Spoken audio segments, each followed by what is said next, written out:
peran tokoh ulama dalam penyebaran Islam di Indonesia. Assalamualaikum warahmatullahi wabarakatuh. Halo teman-teman semuanya, selamat datang di video pembelajaran pendidikan agama Islam. Hari ini kita akan belajar tentang peran tokoh ulama dalam penyebaran Islam di Indonesia. Adapun tujuan pembelajarannya yaitu yang pertama, menganalisis peran tokoh ulama Islam di Indonesia dalam menyebarkan ajaran Islam. Yang kedua, mempresentasikan paparan mengenai sejarah perjuangan dan metode dakwah Wali Songo di Indonesia yang dilakukan secara damai. Yang ketiga, meyakini metode dakwah yang moderat bi al-hikmah wa al-mawidatil hasanah itu adalah perintah Allah. Yang keempat, membiasakan sikap kesederhanaan, tekun, damai, kesesungguhan dalam mencari ilmu, dan semangat menghargai adat istiadat dan perbedaan keyakinan orang lain. Tahukah kalian, Islam adalah salah satu agama terbesar di dunia, termasuk di Indonesia. Tapi, pernah kalian berpikir bagaimana Islam bisa menyebar begitu luas di tanah air kita ini? Siapa saja yang berperan besar dalam perjuangan ini? Nah, dalam video ini kita akan mengenal para tokoh ulama yang hebat yang telah menyebarkan Islam di Nusantara. Bersiaplah untuk menjelajahi kisah perjuangan inspirasi yang akan membuat kita semakin bangga menjadi bagian dari umat Islam. Materi yang akan dibahas yaitu pertama tentang sejarah dakwah Islam masa Wali Songo, yang kedua metode dakwah Wali Songo, yang ketiga Wali Songo dan pembentukan masyarakat Islam di Nusantara, yang keempat hikmah dan pesan damai dari Wali Songo di tanah Jawa. Sejarah dakwah Islam masa Wali Songo. Wali Songo bagi masyarakat Muslim Indonesia memiliki makna khusus yang berhubungan dengan keberadaban tokoh-tokoh masyhur di Jawa. Mereka berperan penting dalam upaya dakwah dan perkembangan peradaban Islam pada abad ke-15 dan ke-16 Masehi. Kata wali berasal dari bahasa Arab, suatu bentuk singkatan dari kata waliluyah yang artinya adalah orang yang mencintai dan dicintai Allah, dan kata Songo yang merupakan bahasa Jawa yang berarti sembilan. Sehingga Wali Songo berarti wali sembilan, yakni 9 orang yang terpuji dan dicintai dan mencintai Allah. 9 wali tersebut dipandang sebagai mubalik Islam yang bertugas mendakwakan Islam di daerah-daerah yang belum memeluk Islam di pulau-pulau Jawa. Dalam berbagai catatan sejarah di Jawa, tokoh-tokoh Wali Songo diasumsikan sebagai tokoh waliluyah sekaligus sebagai waliluyah amri, yaitu orang-orang yang dekat dengan Allah Subhanahu wa Ta'ala, terpelihara dari kemaksiatan, dan juga orang-orang yang memegang kekuasaan atas hukum kaum muslimin, pemimpin yang berwenang memutuskan dan menentukan perkara di masyarakat, baik dalam hal keduniawan maupun dalam hal keagamaan.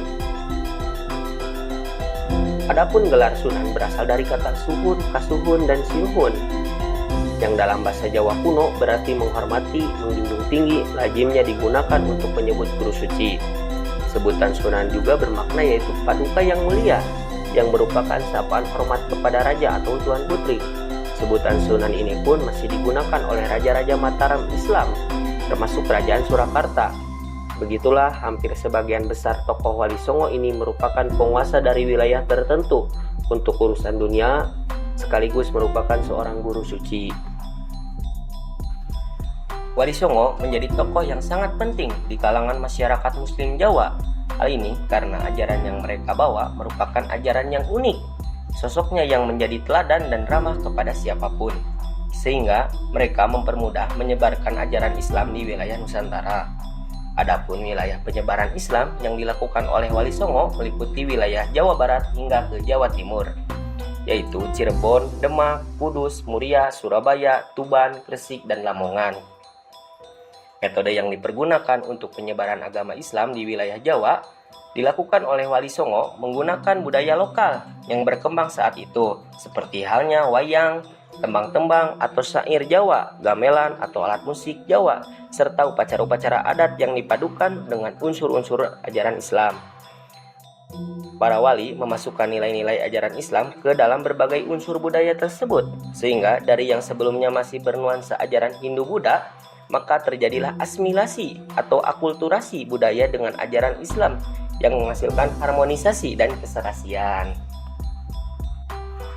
Adapun 9 orang wali yang diyakini masyarakat sebagai wali Songo yaitu Sunan Gresik, Sunan Ampel, Sunan Bonang, Sunan Derajat, Sunan Kalijaga, Sunan Kudus, Sunan Muria, Sunan Gunung Jati, dan Sunan Giri.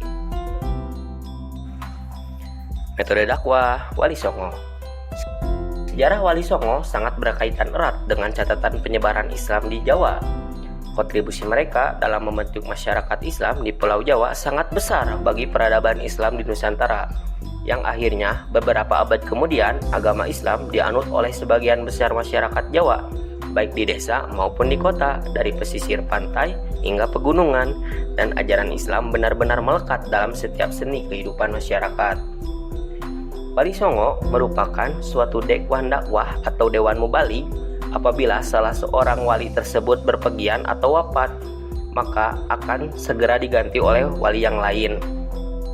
Era Wali Songo sekaligus merupakan tanda berakhirnya dominasi budaya Hindu-Buddha di Nusantara yang kemudian digantikan dengan kebudayaan Islam. Mereka adalah simbol ikon penyebaran Islam di Indonesia, khususnya di Jawa. Nah, tentu saja selain Wali Songo masih banyak tokoh lain yang berperan, namun peranan mereka sangat dominan dan penting dalam penyebaran Islam di Pulau Jawa. Sebagai penyebar Islam kepada masyarakat awam yang masih menganut ajaran animisme dan dinamisme, para wali tersebut berusaha dengan berbagai upaya agar masyarakat mengenal Islam. Mereka memberikan pengajaran, bertindak sebagai guru yang mengajarkan banyak hal tentang Islam kepada murid-muridnya. Pada saat masyarakat yang menjadi muridnya memiliki pertanyaan-pertanyaan, para wali akan memberikan penjelasan dengan rinci dan detail. Para wali juga memberikan teladan langsung dalam kehidupan sehari-hari maupun dalam persoalan ibadah. Mereka juga menjadi pemimpin kaum muslimin di wilayah yang mereka tempati. Selain karena mereka memiliki pengikut yang cukup banyak, mereka pun menjadi tokoh dan figur yang disegani oleh masyarakat. Hampir semua Wali Songo terlibat dalam perkembangan peradaban Islam di Nusantara. Adapun mereka memanfaatkan pesantren, kesenian wayang, dan juga pertunjukan-pertunjukan tradisional sebagai media dakwah Islam dengan menyisipkan nilai-nilai Islam ke dalamnya. Adapun beberapa media dan metode yang digunakan oleh Wali Songo dalam berdakwah tentu tidak semuanya bisa relevan dengan konteks perjuangan dan dakwah Islam pada masa kontemporer saat ini. Namun, tentu saja berpijak dan pendekatan dan juga strategi dakwah yang dilakukan oleh para Wali Songo tersebut dapat diambil pelajaran bagaimana berdakwah dengan tetap menjunjung nilai-nilai adat, tradisi, kebiasaan, dan lokal wisdom masyarakat setempat, agar dakwah yang dilakukan di era modern seperti saat ini tetap dapat diterima oleh masyarakat sebagaimana diterimanya cara-cara dakwah Wali Songo pada zamannya. Berikut ini merupakan beberapa strategi dan metode dakwah yang penuh dengan kedamaian yang ditempuh oleh Wali Songo. Yang pertama, ceramah. Ceramah merupakan strategi dakwah yang dilakukan dengan jumlah jamaah yang cukup banyak. Sampai dengan saat ini, metode ini masih sering digunakan oleh para mubalik, ustadz atau penceramah dalam rangka syiar Islam kepada masyarakat luas. Yang kedua, tanya jawab dan diskusi. Metode ini tidak saja dilakukan dalam konteks dakwah, namun dalam konteks penyampaian materi di dalam dunia pendidikan. Masih menggunakan metode ini karena dirasa masih efektif untuk mengetahui kekurangan dan kelebihan pemikiran orang lain, serta efektif untuk menganalisis nilai-nilai pada seseorang yang terlibat dalam forum diskusi dan tanya jawab tersebut. Yang ketiga, keteladanan. Wali Songo memberikan teladan yang nyata kepada masyarakat. Seorang tokoh agama dan seorang mubalik harus mampu memberikan teladan, karena masyarakat akan benar-benar sukarela mengikuti ajaran yang dilakukan oleh orang-orang yang berjiwa mulia, lahir dan batin, dan layak dijadikan figur panutan oleh mereka. Yang keempat, pendidikan. Pesantren-pesantren, pengajian, dan juga pengajaran yang dilakukan oleh Wali Songo merupakan lembaga yang produktif untuk melakukan transfer pengetahuan dan transfer nilai kepada para santri yang belajar di dalamnya. Yang kelima, bitsah dan ekspansi. Beberapa Wali Songo menempuh strategi mengirimkan utusan kepada beberapa daerah tertentu untuk melakukan ekspansi dan perluasan syiar Islam. Nah, contohnya yang dilakukan oleh Sunan Giri yang mengirimkan utusan sekaligus bertindak sebagai juru dakwah keluar Pulau Jawa, yaitu Madura, Ternate, Tidore, dan masih banyak lagi. Hal ini semakin menjadikan akselerasi keterbatasan ajaran Islam di Nusantara dengan begitu cepat. Yang keenam, kesenian. Kekayaan budaya, bahasa, adat, dan kesenian daerah menjadi salah satu metode yang mengalami asimilasi dengan nilai-nilai dan ajaran Islam yang populer sebagai media dakwah pada masa Wali Songo.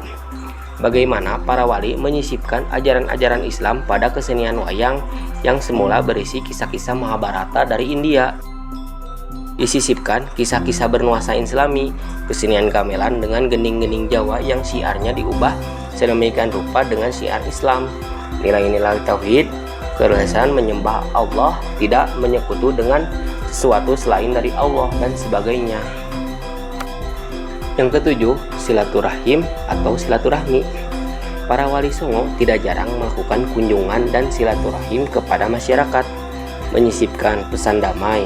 Ajaran Islam yang penuh dengan kelembutan dan kasih sayang disampaikan dengan akhlak yang baik dan penuh dengan adab dan sopan santun, sehingga membuat masyarakat menjadi tertarik dan terpesona dengan keindahan ajaran Islam yang dibawa oleh para wali Songo. Wali Songo dan pembentukan masyarakat Islam di Nusantara. Yang pertama, Sunan Gresik. Maulana Malik Ibrahim atau yang lebih dikenal dengan sebutan Sunan Gresik merupakan tokoh yang pertama kali dipercaya sebagai penyebar ajaran agama Islam di tanah Jawa. Diperkirakan Maulana Malik Ibrahim datang ke Gresik pada kurun waktu tahun 1404 Masehi. Maulana Malik Ibrahim adalah seorang ulama yang berasal dari Arab. Tidak terdapat bukti sejarah yang meyakinkan mengenai nasab dan asal keturunan Maulana Malik Ibrahim. Namun, masyarakat pada umumnya menyepakati bahwa ia bukanlah orang Jawa asli. Ia juga disebut dengan julukan Syekh Maghribi yang kemungkinan mengisyaratkan asal keturunannya, yakni wilayah Arab Maghrib di Afrika Utara. Peran dakwah Maulana Ibrahim dilakukan di Gresik hingga wafat pada tahun 1419 Masehi. Kerajaan yang berkuasa pada saat era dakwah Maulana Malik Ibrahim adalah Kerajaan Majapahit, yang kebanyakan masyarakatnya masih menganut ajaran agama Hindu-Buddha, mengikuti agama dari raja yang saat itu sedang berkuasa. Kondisi keberagamaan masyarakat Gresik waktu itu sudah terbelah karena sudah ada yang menganut ajaran agama Islam, tapi masih banyak yang menganut ajaran agama Hindu-Buddha. Bahkan ada yang tidak menganut agama pun sama sekali. Namun, sifat ramah dan penuh dengan kedamaian yang dimiliki oleh Sunan Gresik tidak hanya kepada umat Islam saja, tetapi juga kepada para penganut agama Hindu-Buddha, yang membuat dirinya dikenal sebagai tokoh yang dikagumi dan dihormati. Kelembutan yang ada di dalam dirinya itulah yang menjadi penarik hati penduduk setempat secara sukarela masuk agama Islam dan menjadi pengikutnya. Apalagi dalam ajaran Islam tidak mengenal kastanisasi sebagaimanapun ajaran agama Hindu. Pada ajaran agama Hindu terdapat sistem kasta, yaitu pengelompokan atau penggolongan manusia berdasarkan golongan tertentu, yaitu yang paling pertama adalah kasta Brahmana, yaitu golongan tokoh agama seperti pendeta dan kerohanian yang bekerja di bidang spiritual. Nah, yang kedua adalah kasta Kastaria, yaitu golongan bangsawan, para kepala dan anggota lembaga pemerintahan. Yang ketiga adalah kasta Waisya, yaitu para pekerja di bidang sektor ekonomi seperti perdagangan. Nah, yang keempat adalah kasta Sudra, yaitu para pekerja yang bertugas untuk membantu dan melayani para kasta di atasnya. Hal tersebut menjadikan Sunan Gresik tergerak untuk melakukan perbaikan, karena dalam ajaran Islam, pengelompokan manusia berdasarkan kasta merupakan kerusakan moral dan tidak sesuai dengan ajaran agama Islam, di mana tidak ada yang membedakan derajat satu orang dengan orang yang lain, melainkan ketakwaannya kepada Allah Subhanahu wa Ta'ala. Nah, pada mulanya Sunan Gresik berdakwah di kalangan orang-orang yang tersisih karena perbedaan kasta tersebut. Ia memperkenalkan Islam melalui adab dan perilaku maupun informasi yang ia sampaikan kepada masyarakat, sehingga sering terjadi kajian yang panjang dan mengasihkan. Kemudian, setelah berhasil memikat hati masyarakat, Sunan Gresik menempuh dengan cara perdagangan. Aktivitas niaga ini membawanya mengenal semakin banyak orang dan masyarakat yang lebih luas, khususnya orang-orang kerajaan Majapahit, dan para bangsawan yang terlibat dalam transaksi perniagaan dengannya. Yang kedua, Sunan Ampel. Nama asli dari Sunan Ampel adalah Raden Rahmat. Ia lahir pada tahun 1401 Masehi. Kemudian datang ke Pulau Jawa sekitar tahun 1443 Masehi dan meninggal pada tahun 1481 Masehi di Demak dan dimakamkan di Ampel, Surabaya. Ia merupakan putra dari Maulana Malik Ibrahim, yaitu Sunan Gresik, dari seorang istri yang berasal dari negeri Campa. Para sejarawan kesulitan untuk menentukan negeri Campa tersebut. Namun, sebagian besar meyakinkan bahwa negeri Campa yang dimaksud adalah sebutan daerah yang bernama Jempa di Aceh. Sunan Ampel hidup pada zaman Kerajaan Majapahit yang mengalami kemunduran drastis pasca ditinggal wafat Mahapati Gajah Mada dan Prabu Hayam Wuruk. Kerajaan Majapahit terpecah karena sering terjadi banyak perang saudara dan para adipati tidak loyal lagi kepada pemerintahan kerajaan. Pembayaran pajak dan upeti tidak sampai ke kerajaan dan lebih sering dinikmati oleh para adipati. Kaum bangsawan dan para pangeran juga memiliki kebiasaan yang buruk dengan berpesta pora, berjudi, dan mabuk-mabukan.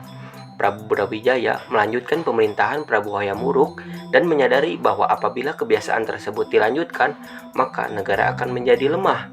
Dan jika negara lemah, maka musuh akan mudah menghancurkan kerajaan Majapahit.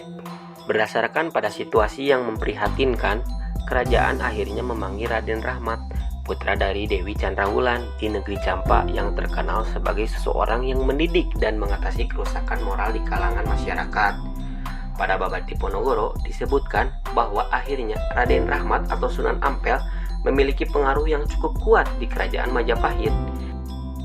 Meskipun Raja Brawijaya menolak masuk Islam, namun ia memberikan keleluasan kepada Sunan Ampel untuk mengajarkan agama Islam kepada rakyatnya, asalkan dilakukan dengan tanpa paksaan.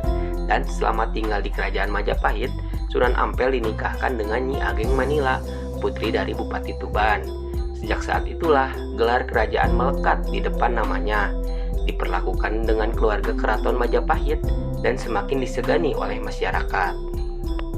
Sunan Ampel kemudian membangun pesantren sebagai lembaga pendidikan untuk terus mengajarkan nilai-nilai Islam kepada masyarakat, sehingga Islam terus semakin berkembang di wilayah Ampel. Pesantren tersebut mengadopsi konsep pusat pendidikan yang telah berdiri pada masa Hindu Buddha. Ia tidak pernah memaksakan ajaran-ajaran lama untuk serta-merta dihapuskan, bahkan ia justru menjadikannya sebagai sarana untuk mengenalkan Islam. Misalnya, penamaan tempat ibadah dari kata sanggar pada era Hindu Buddha diganti menjadi langgar. Kata sastri yang merujuk pada orang-orang yang membaca kitab suci Hindu diubah menjadi santri, yaitu orang-orang yang sedang memperdalam ajaran agama Islam. Kemudian istilah untuk sholat dan kata sembahyang yaitu berasal dari kata sembah dan hiyang. Sunan Ampel memiliki toleransi yang tinggi dengan tidak pernah mempersalahkan adanya perbedaan. Siapa saja, baik itu keluarga kerajaan, bangsawan, hingga rakyat yang paling rendah pun bisa menjadi pemeluk agama Islam. Sehingga karena hal itulah nama dan ajaran yang dibawa oleh Sunan Ampel semakin dikenal luas oleh masyarakat. Sunan Ampel mengenalkan ajaran yang sangat berkaitan dengan kebiasaan masyarakat kala itu, yaitu ajaran Muhlimo.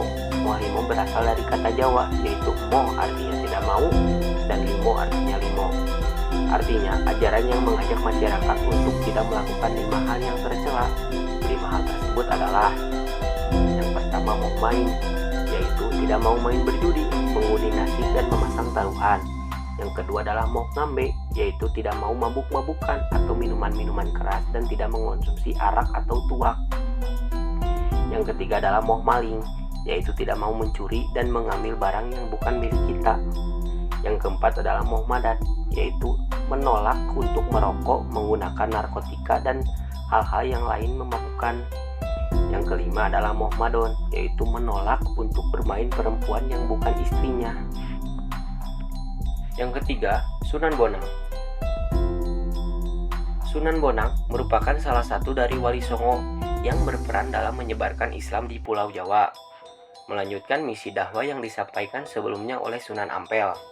Nama asli dari Sunan Bonang adalah Raden Maktum Ibrahim.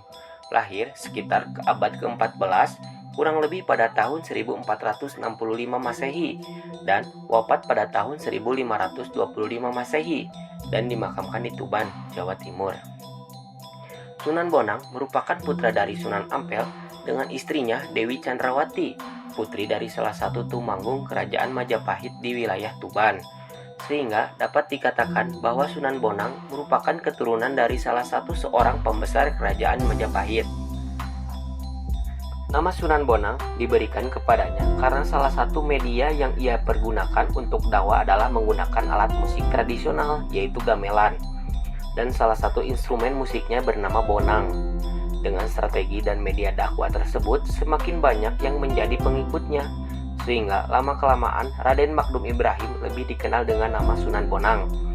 Sunan Bonang mempelajari ilmu agama dari pesantren Sunan Ampel, ayahnya sendiri.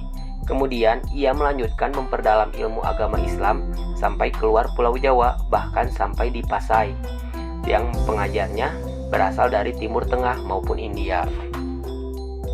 Sunan Bonang pun menggunakan pendekatan budaya sebagai sarana dakwahnya. Ia tidak serta menggantikan budaya yang telah berkembang sebelumnya di wilayah dakwahnya, namun menyerap budaya yang sudah ada, kemudian dipadukan dengan ajaran dan nilai-nilai Islam. Sunan Bonang memanfaatkan salah satu alat musik tradisional yang ada di Jawa Timur, yaitu bonang, yang merupakan salah satu instrumen dalam set gamelan Jawa. Sunan Bonang dianggap memiliki kreativitas dan daya seni yang luar biasa karena selain memainkan alat musik, ia juga berdakwah.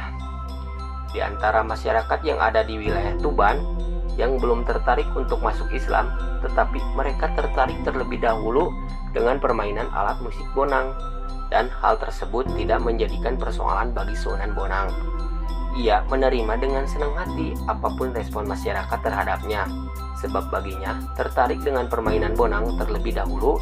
Setelah terbiasa mendengar permainan bonang yang ada di dalamnya, ia juga berkesempatan untuk berdakwah.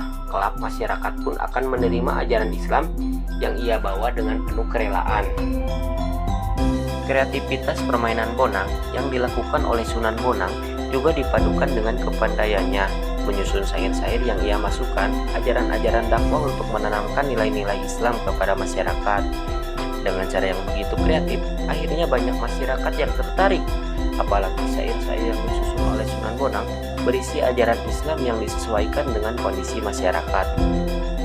Sunan Bonang sering menyenandungkan syair-syair tersebut di kerajaan Majapahit. Kompetensi dan kemampuannya membawakan syair-syair yang diiringi dengan musik gamelan tersebut dianggap sebagai sebuah karya seni sekaligus sarana dakwah, sehingga semakin banyak masyarakat yang menjadi pengikutnya untuk memeluk agama Islam. Syair-syair dengan nilai sastra berisi tentang keindahan dan disisipkan ajaran-ajaran Islam yang diciptakan oleh Sunan Bonang ini kemudian dikenal dengan nama suluk. Melalui suluk, Sunan Bonang terus menyampaikan kedalaman makna ajaran Islam kepada pengikutnya. Suluk sendiri memiliki arti mengenal atau mendekatkan diri kepada Allah SWT, sehingga syair-syair yang diciptakan tidak hanya memiliki keindahan dari unsur sastra, tetapi juga berisi tentang ajaran mengenai kecintaan kepada Sang Pencipta Allah SWT. Sunan Bonang menanamkan kepada masyarakat dan pengikutnya bahwa cinta kepada Sang Pencipta adalah cinta yang hakiki, bersifat mendalam dan menyeluruh, sehingga apabila manusia telah mencintai Tuhannya, maka manusia akan mampu menemukan kedamaian hati yang sesungguhnya. Demikianlah Sunan Bonang dikenal sebagai seorang wali yang menyebarkan agama Islam di Pulau Jawa. Ia juga merupakan seorang seniman. Tidak ada catatan bahwa Sunan Bonang pernah melakukan pemaksaan dalam penyebaran agama Islam. Sejarah justru mencatat tentang kecemburuan dari tokoh masyarakat setempat yang merasa tersaingi oleh kehadiran Sunan Bonang yang berasal dari luar daerah, tetapi justru diterima dengan baik oleh masyarakat. Yang keempat, Sunan Rajat. Sunan Rajat adalah salah satu putra dari Sunan Ampel dan merupakan saudara dari Sunan Bonang. Nama aslinya adalah Raden Kosim atau juga dikenal dengan nama Syarifuddin. Ia lahir pada abad ke-15 Masehi sekitar tahun 1470 Masehi dan wafat pada tahun 1522 Masehi dan dimakamkan di Desa Derajat, wilayah Lamongan, Jawa Timur. Sunan Rajat menghabiskan masa mudanya untuk belajar agama Islam kepada ayahnya Sunan Ampel di Ampel Denta, Surabaya. Seperti halnya kakaknya Sunan Bonang yang belajar Islam tidak hanya dari pesantren ayahnya, Sunan Derajat pun memperdalam agama Islam dari para ulama yang datang bersama kapal-kapal dagang Arab. Sunan Derajat kemudian memperoleh ilmu pengetahuan yang semakin luas dan mendalam. Ia melakukan dakwahnya pertama kali di wilayah Gresik. Dakwahnya dilakukan dengan menyusuri pantai utara Jawa. Sepanjang perjalanan dakwahnya, Sunan Derajat bertemu dengan masyarakat penganut Hindu-Buddha dan berdakwah secara langsung. Tidak seperti Sunan Bonang yang menggunakan media gamelan untuk menyampaikan misi dakwahnya kepada masyarakat saat itu. Sunan Derajat mendarat pertama kali di wilayah Jelak, Banjarwati pada akhir abad ke-15 Masehi. Sunan Derajat kemudian membangun sebuah musola yang dijadikan sebagai sebuah tempat untuk beribadah. Musola tersebut ia pergunakan untuk berbagai kepentingan dakwah. Semakin banyak orang yang memeluk agama Islam, maka kemudian musola tersebut berkembang menjadi pesantren yang ia jadikan sebagai lembaga pendidikan untuk mengajarkan Islam kepada masyarakat.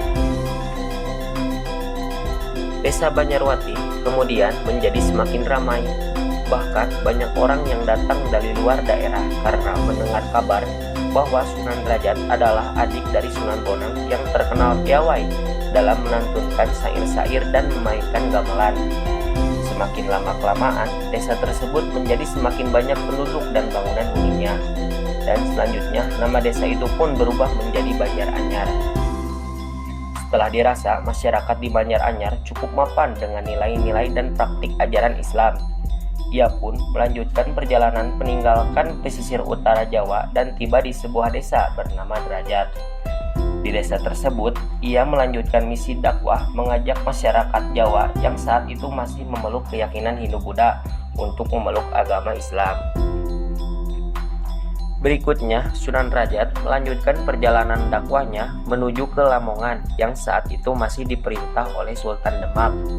Sunan Derajat memilih tempat di lokasi pegunungan karena dianggap aman dari banjir.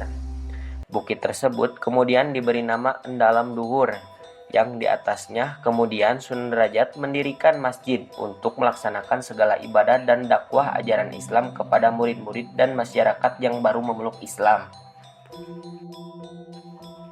Adapun metode dakwah yang ditempuh oleh Sunan Derajat adalah dengan cara yang bijak dan halus. Ia selalu mengajarkan kepada pengikutnya untuk tidak saling menyakiti, karena sebagai sesama muslim sebaiknya harus hidup rukun dan damai, jangan sampai terpecah belah. Ia menghindari cara-cara paksaan dalam mengajarkan agama Islam. Ia berdakwah melalui masjid atau musola yang dilakukan dengan praktek ibadahnya.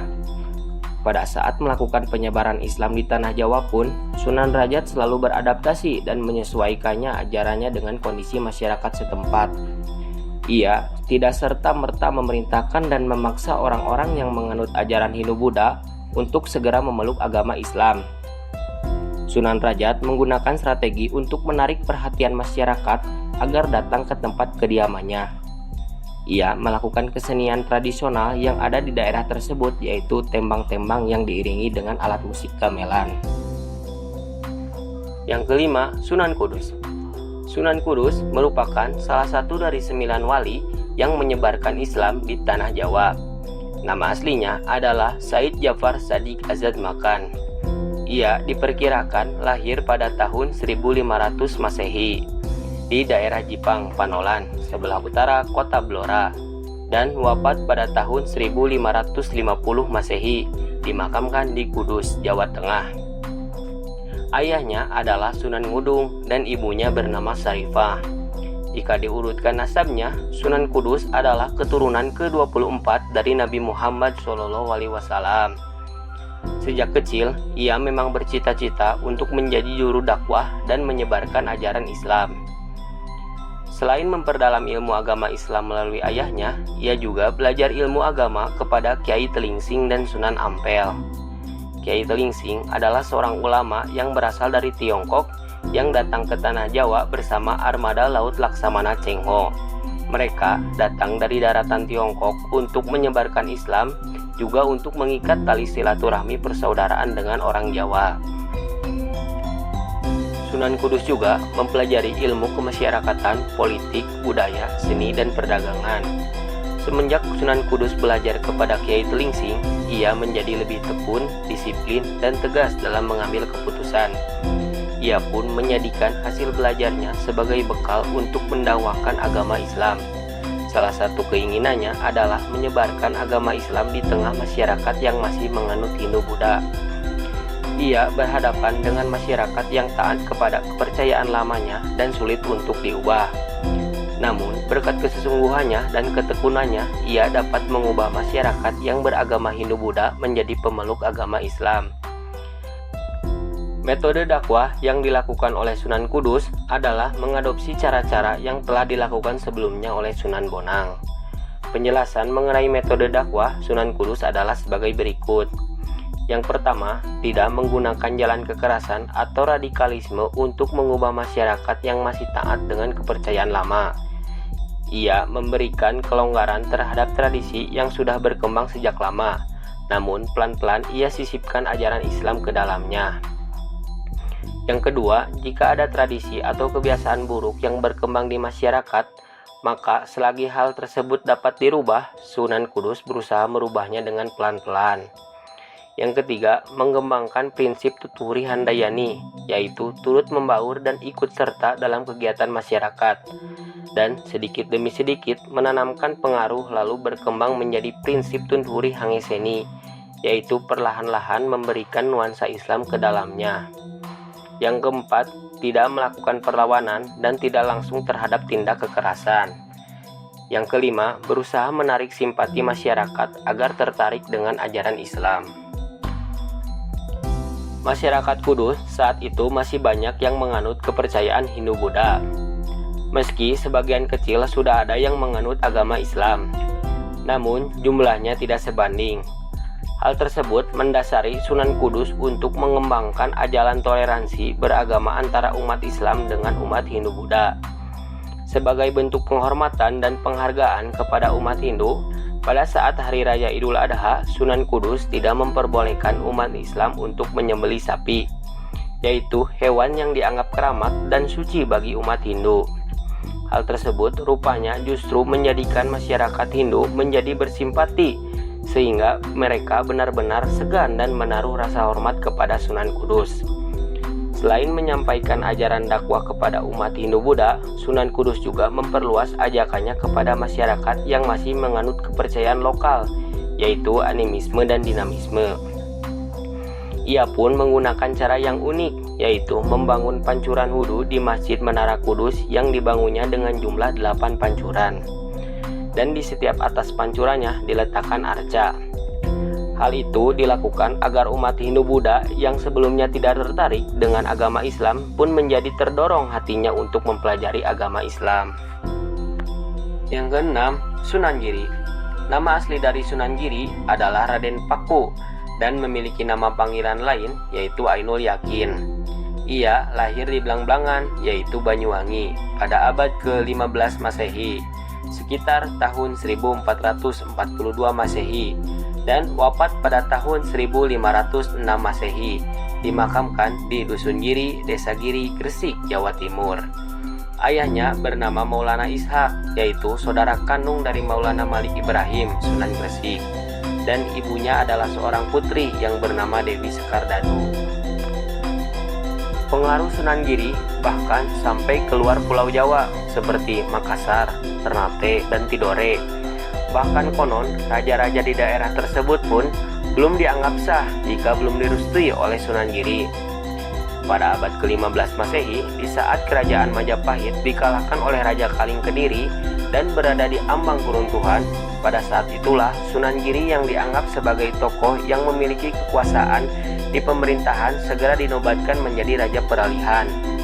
Hal tersebut dimanfaatkan oleh Sunan Giri untuk menyebarluaskan ajaran Islam.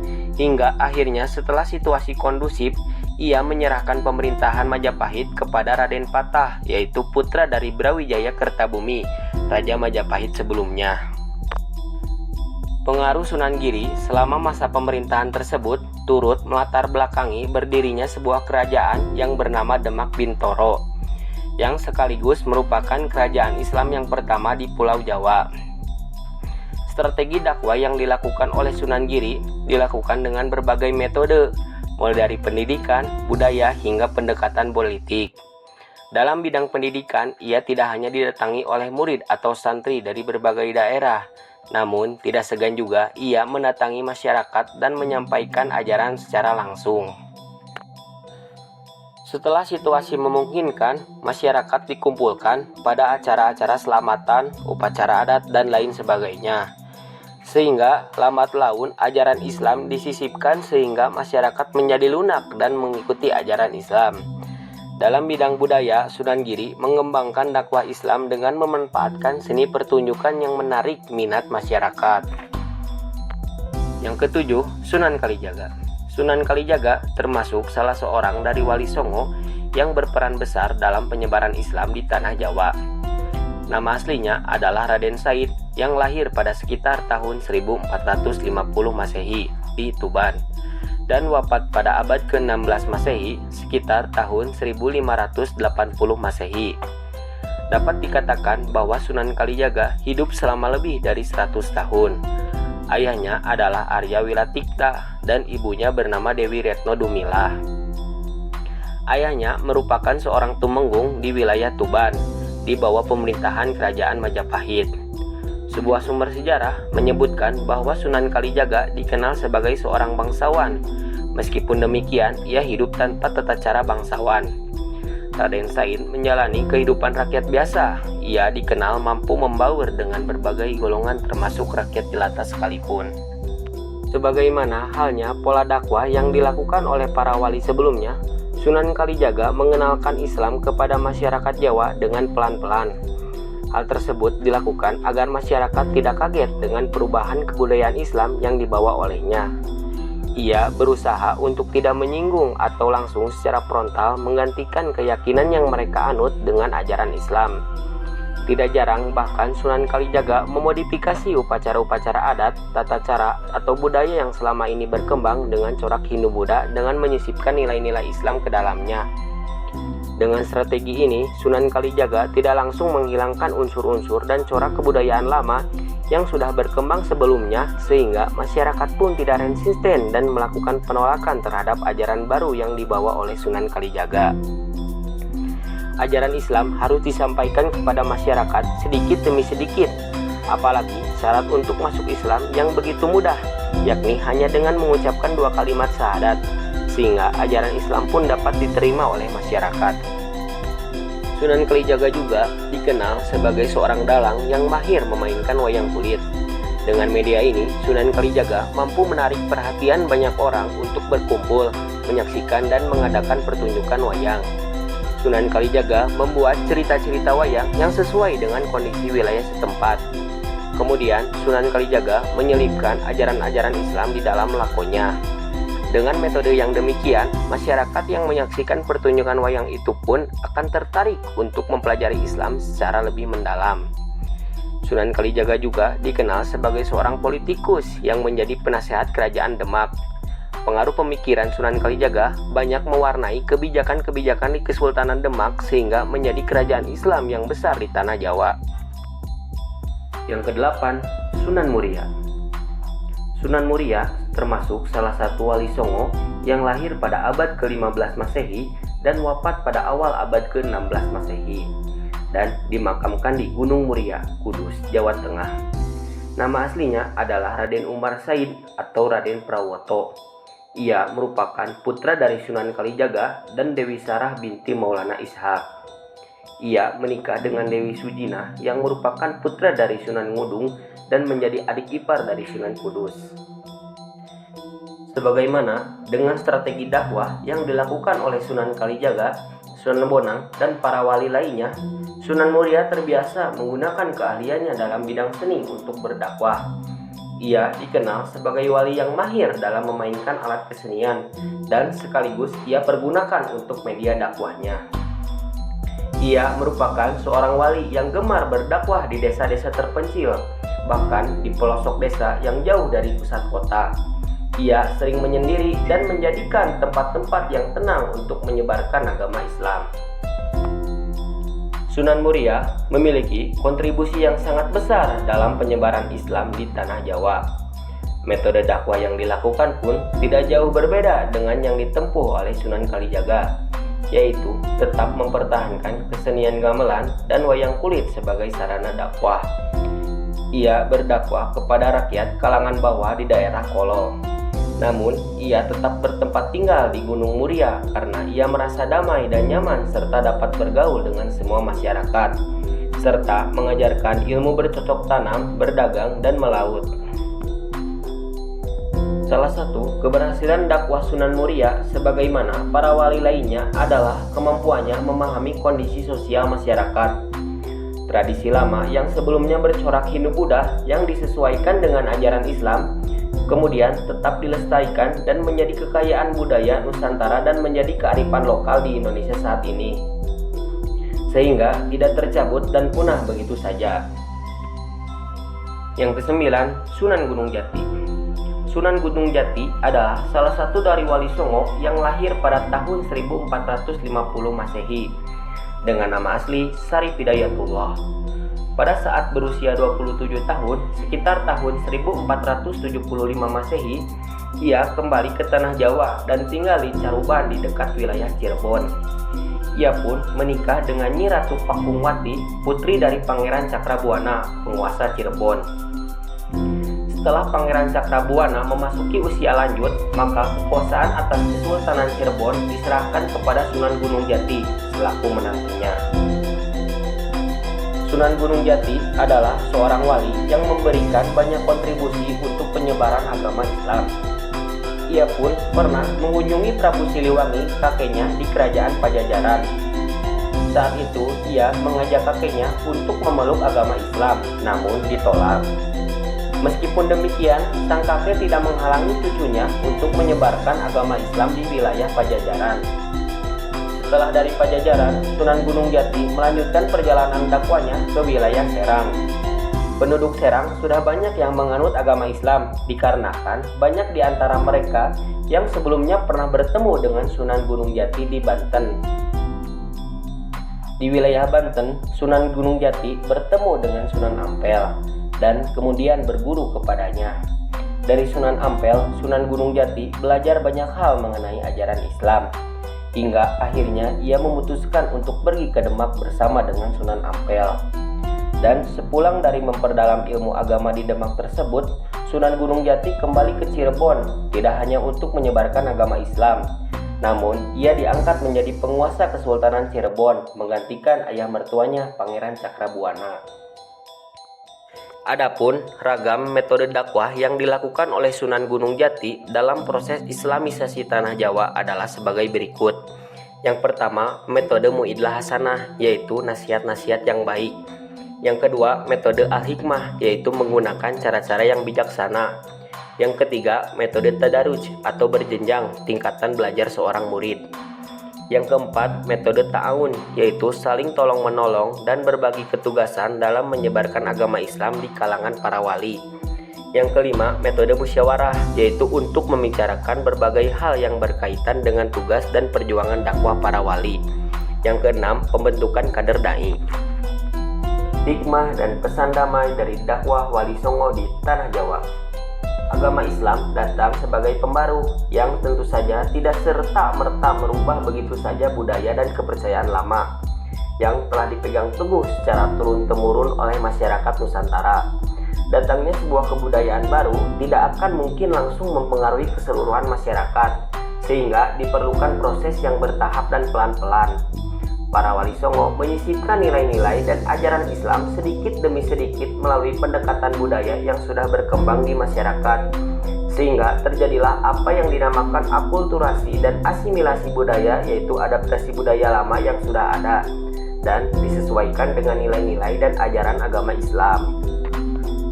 Metode dakwah yang dilakukan oleh para wali songo benar-benar merangkul dan merengkuh semua lapisan masyarakat.